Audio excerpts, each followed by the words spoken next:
for their students' divided attention. FX's English teacher returns tonight at 9 on FX. All episodes streaming on Hulu. WNYC's journalism and storytelling is heard by millions of passionate listeners. Sponsors of WNYC gain our listeners' attention and their respect. Learn how your organization can support WNYC at sponsorship.wnyc.org.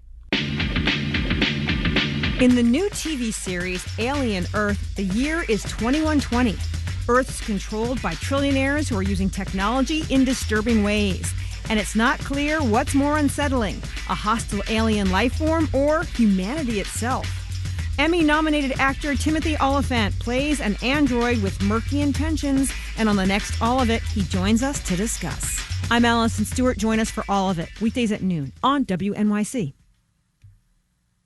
Low 70s right now with clouds, showers, and thunderstorms this morning, this afternoon, and after 5. A high of 75.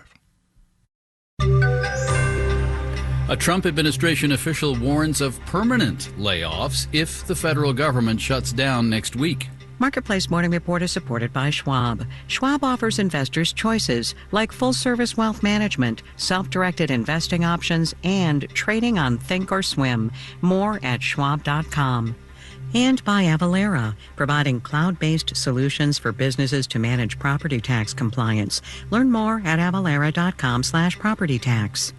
I'm David Brancaccio in Los Angeles. If there's a partial government shutdown next week, the Trump administration is planning to permanently fire thousands of federal workers. Democrats and Republicans are fighting over funding the government's next accounting year. Marketplace's Nancy Marshall-Genzer reports. The Office of Management and Budget sent out a memo with stark instructions for heads of federal agencies. They should consider layoff notices for all employees in programs that haven't been funded yet for the government's 2026 fiscal year, which starts October 1st. This would also apply to workers in programs that didn't get any additional money in President Trump's big tax and spending bill passed earlier this year.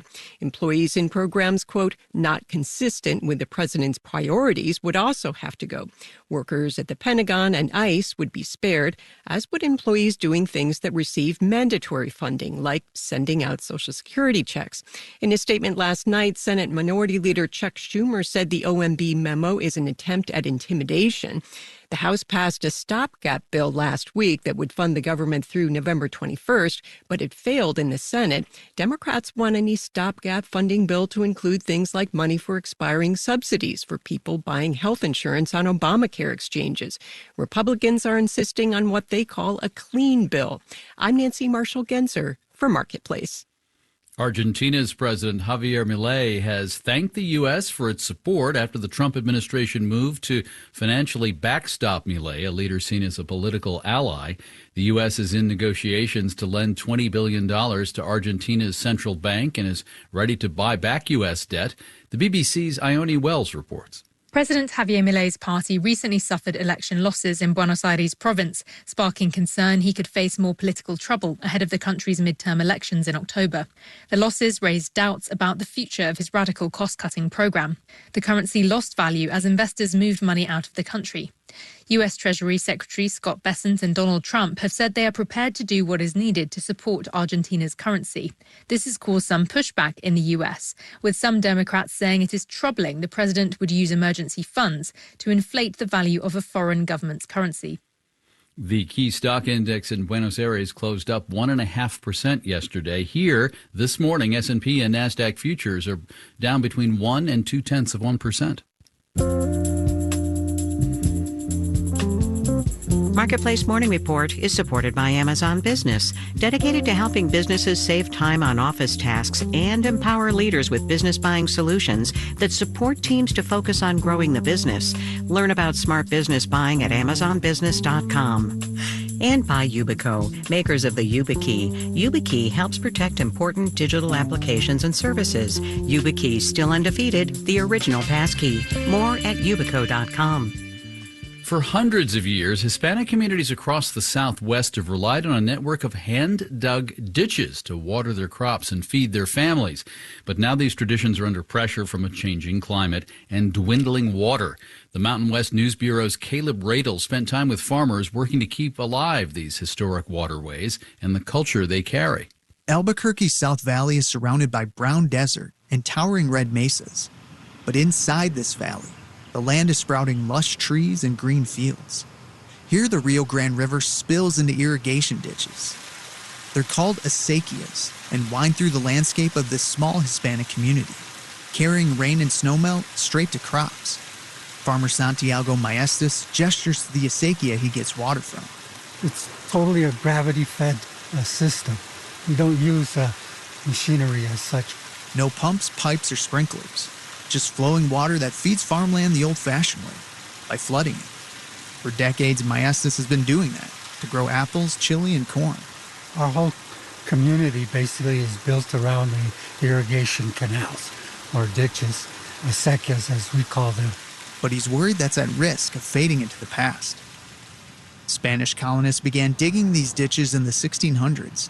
Now, New Mexico has hundreds of acequias that function through community governance. Neighboring Colorado has a few dozen. Farmers pay dues, elect a manager to oversee each acequia, and share in their cleaning and upkeep. An hour north of Albuquerque, in La Cienega Valley, farmer J.J. Gonzalez is doing just that, scooping leaves, sticks, and sediment out of the acequia he manages.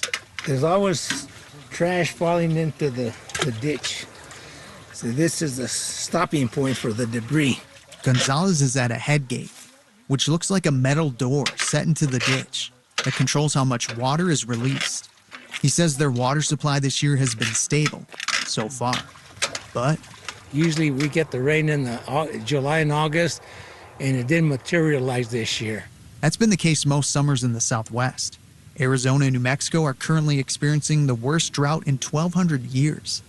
And for an ancient ditch system that relies on gravity and flood irrigation, drought threatens the future of acequias. And these earthen canals are worth preserving for a number of reasons.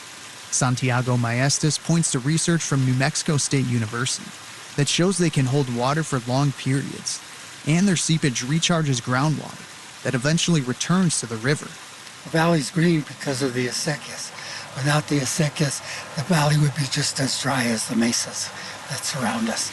Maestas says the farmers in this community plan to keep it that way as long as they can. In South Albuquerque, New Mexico, I'm Caleb Radel for Marketplace. In what appears to be prep for a shareholder lawsuit, the publication Semaphore says some holders of Disney stock have requested board notes, documents, and emails from ABC's parent company about the decision to suspend Jimmy Kimmel from his late-night show. Disney stock lost 2%, or about $4 billion in value, amid the backlash to Kimmel's firing after pressure from the chair of the Federal Communications Commission and President Trump. Kimmel's comments about the murder of right-wing activist Charlie Kirk prompted two large ABC affiliate groups to pull the Kimmel Show before Disney ABC acted. Kimmel is back on, and Disney faces new promises of retaliation from President Trump. In Los Angeles, I'm David Brancaccio. This is the Marketplace Morning Report.